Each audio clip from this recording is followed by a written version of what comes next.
창세기에 보면 바벨탑 사건이 우리에게 잘 알려져 있지요. 노아의 홍수를 통해서 하나님이 사람 지으신 것을 후회하시고 탄식하셔서 물로 심판을 하셨습니다.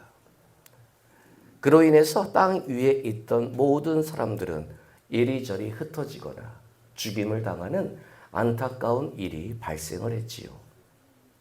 그러한 모든 모습 속에서 하나님이 그 행하신 일을 후회하시면서 무지개를 통해 다시는 물로 심판하지 않겠다. 이 이야기는 다시는 심판을 해도 죽이진 않겠다. 이 이야기였습니다. 이제 그 이후에 다시 땅은 평안을 찾습니다. 그리고 풍요로움과 번성과 축복의 인생들을 살아가게 됩니다. 그런데 바로 그때 사람들이 모여서 한 가지 고민을 합니다. 행여나 하나님이 또다시 노아의 홍수와 같은 일로 이 땅을 심판하신다면, 행여나 또다시 하나님이 사람 지은 것을 탄식하고 후회하셔서 이 땅을 물이 아닌 다른 걸로 심판하신다면 우리는 죽거나 우리는 이리저리 뿔뿔이 헤어지는 인생이 되지 않을까, 그런 걱정을 하게 됩니다. 그래서 그들이 국리 끝에 생각해낸 것이 탑을 쌓자였습니다. 바벨탑을 쌓는 목적은 두 가지로 나옵니다. 하나는 우리 이름을 드러내자. 또 하나는 우리가 어떠한 심판이, 어떠한 위기가 찾아와도 우리가 절대로 흩어지지 않기 위해서 이 탑을 쌓자. 이것은 바벨탑이라고 얘기를 하지만 어떻게 보면은 자신들이 살아가고 있는 그 도시, 그 지역을 보호하는 성곽, 성벽 같은 것이라고도 생각할 수가 있겠지요. 그 결과 어떻게 됩니까? 점점 높아져만 갑니다. 제대로 쌓여져만 가는 것 같습니다. 감히 이 탑에 대해서 누가 뭐라고 할 사람도 없고 감히 이 탑을 무너뜨릴 것이 아무것도 없는 것처럼 보이는 하루하루 탑을 쌓아가는 인생이었습니다. 그런데 그토록 자신들의 안전과 흩어짐을 방지하기 위해 쌓았던 그 높은 탑이 무너지고 그들은 흩어지는 슬픔을 겪게 되고 심지어 말도 서로가 통하지 않는 다른 민족으로 나뉘어지는 결과를 맞이합니다. 여러분, 탑이 중요한 게 아니지요. 성곽이 중요한 게 아니지요. 나를 보호할 수 있는 그 높이 쌓아놓는 내 인생의 그 무엇인가가 중요한 게 아니지요. 누가 중요합니까? 내가 믿는 하나님이 중요합니다. 자, 오늘 본문을 볼까요? 오늘 본문은 세 번째 환상이에요. 여기에 측량줄을 잡은 사람이 등장을 해요. 측량줄은 이제 건축을 하려고, 도시를 만들려고 이곳저곳 재고 다니는 그 토목기사, 건축기사들을 얘기를 하는데 이 사람이 예루살렘 사방을 돌아다녀요. 그러면서 이 경계 지역에는 성곽을, 성벽을 높게 쌓아두면 도시가 안전하겠구나. 그런 나름대로 머릿속에 이 도시의 재건에 대한 디자인을 다 하고 다녀요. 그런데 다른 천사가 나타나서 이 측량줄을 잡은 사람에게 얘기를 해요. 성곽 만들지 마. 성벽을 만들지 마. 여러분, 성벽은 뭐예요? 그 도시를, 그 나라를 보호하는 최소한의 보호장치 아닙니까? 내 나라 땅 경계에 높고 튼튼한 벽을 쌓아야만 외부의 적이 침입하는 것을 방지할 수 있는 그러한 최소한의 노력 아닙니까? 그런데 하나님은 쌓지 말래요. 그러면서 오늘 우리가 읽은 본문을 보면은요, 그 4절을 보세요. 4절에 보면은요, 성곽이 없는 성읍이 될 것이라 얘기를 하면서 5절에서는 하나님이 뭐라고 그래요? 성곽을 쌓지 마, 성벽을 쌓지 마 얘기해 놓고서 뭐라고 합니까? 내가 불로 둘러싼 성곽이 되며.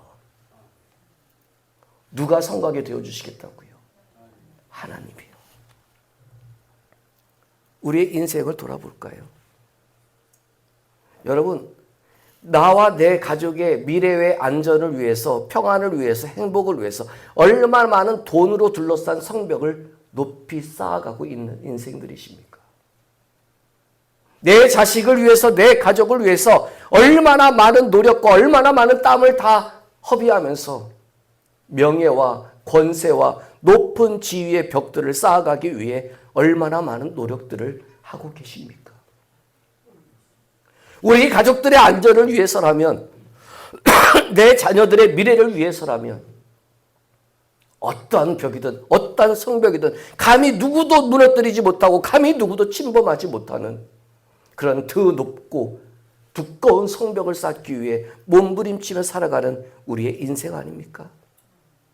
그래야 조금 안전할 것 같고, 그래야 조금 덜 걱정스러울 것 같고, 그래야 미래에 좀 더 안심을 가질 것만 같은 그러한 성벽을 쌓기 위해 얼마나 막막하지만 막연한 미래를 향해서 쉬지 않고 달려가는 성벽을 쌓는 인생을 살고 계십니까? 그런데 오늘 본문 5절을 보세요. 4절에서는 뭐래요? 성벽 쌓지 마. 이제 앞으로 사람도 짐승도 가축도 많아지는 큰 도시가 될 텐데 그거 보호하려고 성벽 쌓지 마. 이 이야기 속에 담겨진 질문은 하나예요. 너희가 바벨론에게 무너진 게 성벽이 없어서 무너졌는가를 묻고 있는 거예요. 예루살렘 성벽이요, 튼튼했어요. 예루살렘 성벽이요, 높았어요. 그런데도 바벨론에게 짓밟혔잖아요. 우리가 쌓아가고 있는 인생의 높은 성벽들이, 우리가 쌓아가고 있는 인생의 높은 바벨탑 같은 것들이 아무리 그럴듯해 보이고 아무리 우리를 보호해 줄 것처럼 보여도 우리가 쌓는 성벽은 무너져요. 나를 위해 쌓았던 성벽이 어쩌면 나를 파멸의 길로, 죽음의 길로 인도하는 성벽이 될 수도 있어요. 그래서 주님은 얘기를 하는 거예요. 사람이 많아진다, 가축이 많아진다, 피폐해지고 허벌판이 된 이 예루살렘을 하나님은 다시 사람들의 살기 좋은 땅으로 만들어 주시겠다 약속을 하시면서 성곽 만들지 마! 이렇게 선포를 하는 거예요. 그러면서 5절에서는 내가 불이 되어 너희를 둘러싸 성벽이 되어 주리라. 야, 여러분, 이거 멋진 말씀 아닐까요? 내가 수고해서 내가 나름대로 나를 보호하고 나를 안전하게 지키려는 성벽을 만들지 않아도 하나님이 저와 여러분들을 둘러싸 보호해 주시고 안전케 하시는 성벽이 돼 주시겠다는 얘기예요. 그것도 모자라서 뭐라고요? 불로 둘러싼 성벽. 아무도 접근하지 못하고 아무도 괴롭히지 못하고 아무도 나를 넘어뜨리지 못하도록 안전하게, 가장 안전하게 보호해 주시는 불로 둘러싼 성벽이 하나님이 친히 되어 주시겠다고 얘기를 하는 거예요. 우리 그런 인생 살아봅시다. 내가 수고한다고 해서 무너지지 않는 탑을 쌓을 수 있는 거 아니잖아요. 내가 아무리 애쓰고 발버둥 쳐서 두껍고 튼튼한 벽으로 성벽을 쌓아서 안전하다 할지라도 언젠가 그것은 무너질 수밖에 없잖아요. 내가 쌓는 성벽이 튼튼해서 중요한 것이 아니라 하나님이 나를 둘러싸 주시는 것이 가장 안전한 것 아닙니까? 하나님의 불이 우리를 둘러싸 주시는 것도 안전할 것이고 하나님의 날개가 우리를 덮어주시는 것도 안전할 것이고 무엇보다 하나님이 나와 함께 하시면, 그래서 예수가 이 땅에 오실 때 하나님이 그의 이름을 뭐라고 얘기를 해요? 임마누엘이라고 얘기를 하잖아요. 가장 중요한 게 뭐예요? 하나님의 역사에서 무슨 일을 행하시는 것이 아니라 나와 함께 하시는 하나님. 바벨탑을 높게 쌓는 게 중요한 것이 아니라 내 인생의 성벽을 높게 쌓고 튼튼히 쌓는 게 중요한 것이 아니라 하나님이 나와 함께 하시는 하나님이 중요하다는 것을 우리에게 가르쳐주고 있는 거지요.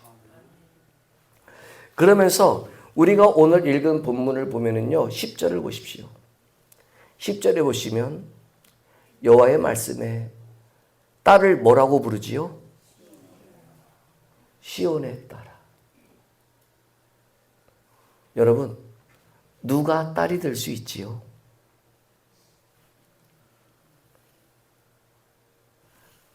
아버지가 날 낳으면 딸이지요.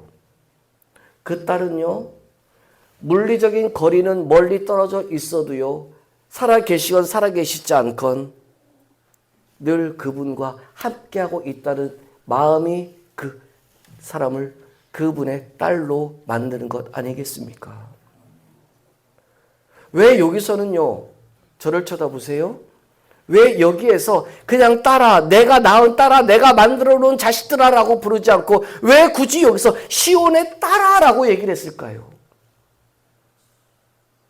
너는 내 것이야, 너는 내 딸이야, 너는 내 아들이야 이렇게 얘기를 해도 되잖아요. 그런데 왜 여기서 굳이 시온의 딸아라고 얘기를 했을까요? 바꿔 말씀드리면 딸이 어디에 있기를 원해서 시온의 딸이라고 불렀을까요? 시온에 있기를 바라니까 시온의 딸이라고 불렀겠죠. 시온은 어디예요? 하나님이 계시는 곳이잖아요. 여러분, 이것이 우리에게 던져주고 있는 질문이 뭔지 아세요? 네가 아무리 기도하고 네가 아무리 주의 이름을 부르고 네가 아무리 찬송을 하고 네가 아무리 주의 말씀을 외쳐도 네가 있는 곳이 시온이냐를 묻고 있는 거잖아요. 하나님과 동떨어져 있고 하나님과 멀리 떨어져 있으면서도 아무리 하나님의 이름을 부른들 무슨 역사가 나타나겠어요? 어떤 기도보다 어떤 찬송보다 어떤 믿음의 고백보다 더 중요한 게 뭐예요? 하나님이 계시는 시온으로 가야지요. 거기에 있어야 딸이지요. 거기에 있어야 아들이지요. 거기에 있어야 너는 내 것이고 내 사랑하는 자식이지요. 지금 모든 사람들은 성벽을 만드는 걸 중요해요. 모든 사람들은 튼튼한 성벽을 짓는 게 중요해요. 그러나 하나님은 뭐라고 그래요? 네가 내가 있는 곳으로 와 내 딸이 되는 게 더 중요해. 아무나 불로 둘러싼 성곽이 되어주시는 하나님 아니에요. 당신이 계시는 곳에서 당신의 딸이라고 부를 수 있는 그 사람을 주님은 불로 둘러싼 성곽으로 보호해 주시는 거예요. 제가 여쭤볼까요? 여러분 지금 어디에 계십니까? 지금은 교회에 있죠. 여러분 일주일의 삶의 현장이 하나님이 거하실 만한 곳에 계십니까? 아니면 하나님과 상관이 없는 곳에 계십니까? 죄를 짓느냐 죄를 짓지 않느냐 이 얘기를 묻는 것이 아니에요. 여러분들의 최소한의 10% 20%의 마음이라도 여러분들의 최소한의 10% 20%의 손짓과 발짓이라도 하나님이 계시는 곳을 향하고 있느냐예요. 주님과 상관이 없는 저 멀찍한 곳에서 나 딸이야 나 아들이야 아무 의미 없잖아요. 아버지가 계시는 곳에 있어야지요. 내가 아버지 앞에 엎드려 아버지 이름을 부르면 주가 역사하실 만한 그 자리에 있어야지요. 여러분 하나님께서 아담을 부르셨던 사건을 기억하세요. 아담아 네가 어디 있느냐라고 묻는 것은 어디 있는지를 몰라서 찾는 하나님이 아니잖아요. 네가 있어야 할 곳이 거기가 맞느냐라고 묻는 하나님의 질문이잖아요. 죄를 지었어도요. 하나님과 얼굴을 마주하시는 곳에 있어야지요. 내가 부끄럽고 초라해도요. 하나님 앞에 엎드려 예배할 수 있는 자리에 있어야지요. 내가 아무리 망가지고 엉망진창이라도 시온에 따라 부를 만한 그 음성 들을 만한 자리에 있어야지요. 그래서 주님은 얘기를 하는 거예요. 딸아라고 부르는 게 아니라 너는 시온의 딸이야. 그게 오늘 본문에서는 뭐라고 그래요? 내가 너와 함께 머물리라 라고 얘기를 하는 거예요. 10절 보세요. 이는 내가 와서 네 가운데 머물 것임이라. 나와 함께 머무는 그곳이 아버지와 함께 사는 집 아닙니까? 지금 여러분들의 삶에는 아버지와 함께 사는 집이 있으십니까?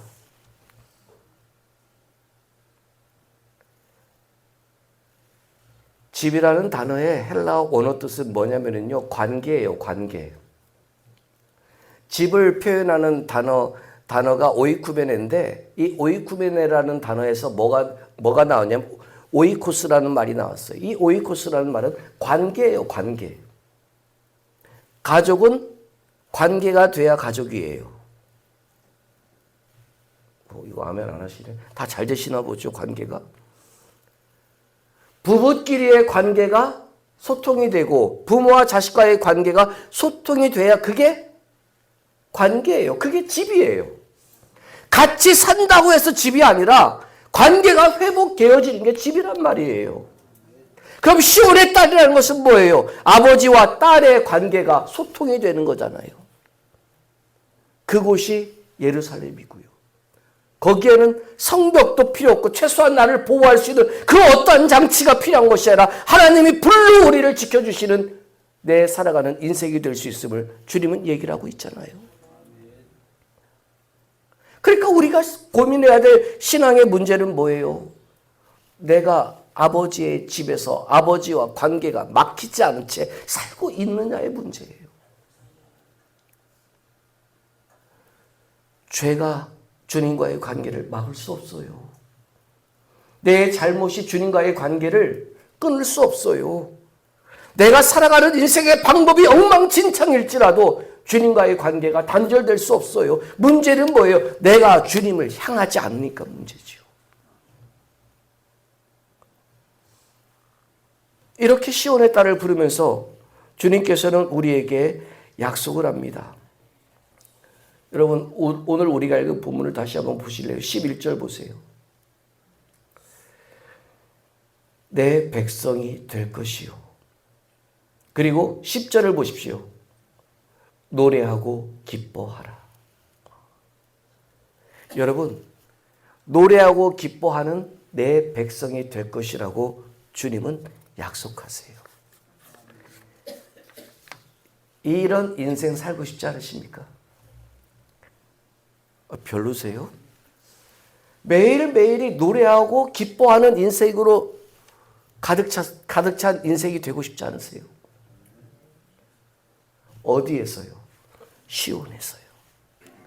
아버지가 계시는 그곳에서 내가 아버지의 딸이구나라는 것이 확인되어지는 평안함 속에서 누구를 의식하지 않고 언약궤 앞에서 왕의 체면도 다 잃어버린 바지가 흘러내릴 정도로 기뻐 춤을 췄던 왕의 다윗이 아니라 한 사람의 신앙인의 다윗처럼 내가 노래하고 기뻐하는 인생이 될 수 있다. 이건 정말 놀라운 일 아니겠습니까? 어떤 튼튼한 벽으로도 맛볼 수 있는 거 아니잖아요. 어떤 튼튼한 안전장치가 있어야 노래하고 기뻐할 수 있는 인생이 되는 거 아니잖아요. 하나님이 계시는 그곳. 하나님의 이름을 부르면 하나님의 음성이 감동이 되고 하나님께 기도하면 하나님의 기적이 나타나고 하나님이 도와달라고 손을 내밀면 내 손을 붙잡아 주시는 바로 그 시온, 그 아버지가 계시는 그곳. 성벽 아무것도 없어도 나를 보호할 수 있는 탑 아무것도 없어도 내 인생의 미래를 위해 쌓아놓은 아무것도 없어도 불로 나를 둘러싸 주시는 그 하나님의 축복.